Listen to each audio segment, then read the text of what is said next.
আসসালামু আলাইকুম। কেমন আছেন সবাই?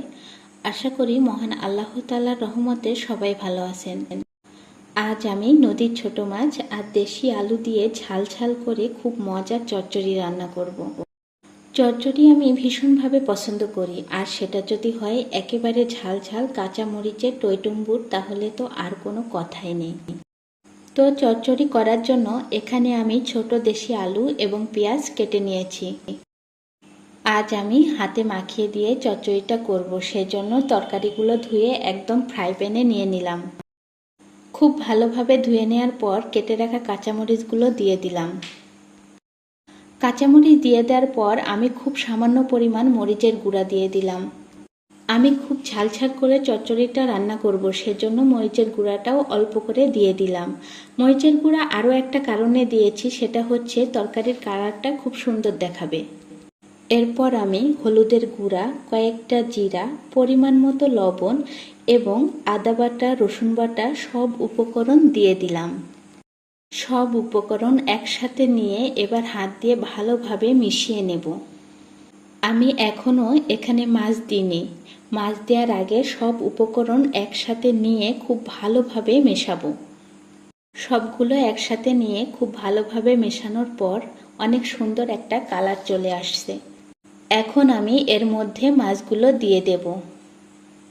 আপনারা কি ভাবছেন, আজ তেল ছাড়াই রান্না হবে? না, তেলটাও দিয়ে দেব। মাছ দেওয়ার পর আমি এখন তেল দিয়ে দেব। তেল দিয়ে নেওয়ার পর সব উপকরণ একসাথে দিয়ে ভালো করে আবার মাখিয়ে দিলাম। মাছ, আলু, কাঁচামরিচ, পেঁয়াজ আর মশলার সুন্দর এক মিশেল। দেখুন, ঘ্রাণ এবং মশলার তেলে মাখামাখি হয়ে এখন যা দাঁড়ালো, দারুণ তাই না? দেখেই বোঝা যাচ্ছে মাছ আর আলু একেবারে মাখামাখি হয়ে গেছে।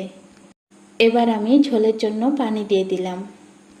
আপনাদের একটা কথা বলতে ভুলেই গেছি, আমি কোনো রান্নার পদ্ধতি শেয়ার করছি না, জাস্ট আমি যেভাবে রান্না করি সেটাই আপনাদের সাথে শেয়ার করছি। ঝোলের জন্য পানি দেয়া একদম কমপ্লিট। এবার আল্লাহর নাম করে বিসমিল্লাহ বলে চুলার উপরে উঠিয়ে দিলাম। এবার ঢাকনা দিয়ে ঢেকে চুলাটা অন করে দিলাম। আসলে চচ্চড়ি এই নামটা শুনলেই আমার মনটা কেমন জানি করে ওঠে। এইদিকে চচ্চড়িটা হতে থাক আর আমি এখন ভাতটা বসিয়ে দিই। আজ আমি এমন এক পদ রান্না করছি, এক কথায় ভাতচোর পদ বলা যায়। চাউলে পানি দিয়ে খুব ভালোভাবে নেড়েচেড়ে ধুয়ে নেব।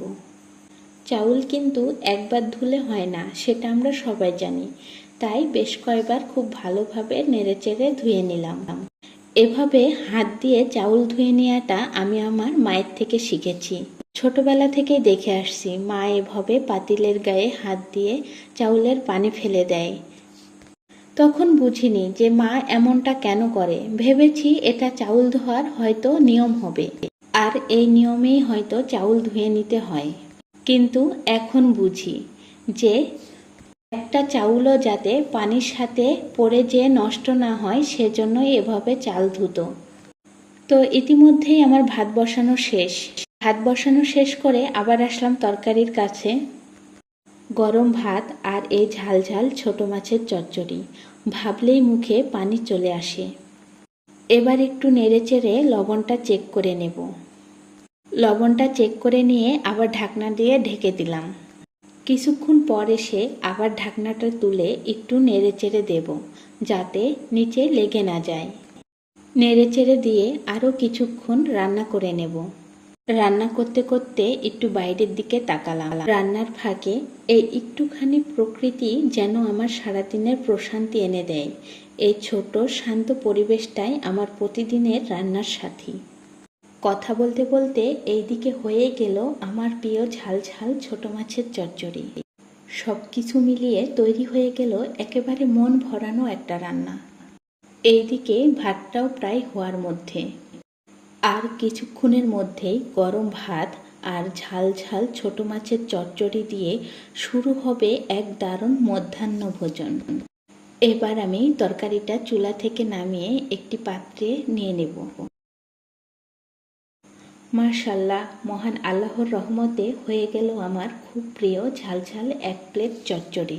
গন্ধে ভরপুর, স্বাদে নিশ্চয় দুর্দান্ত হবে ইনশাল্লাহ। আমার ছোট্ট রান্নাঘরের গল্পটা আজ এখানেই শেষ হলো।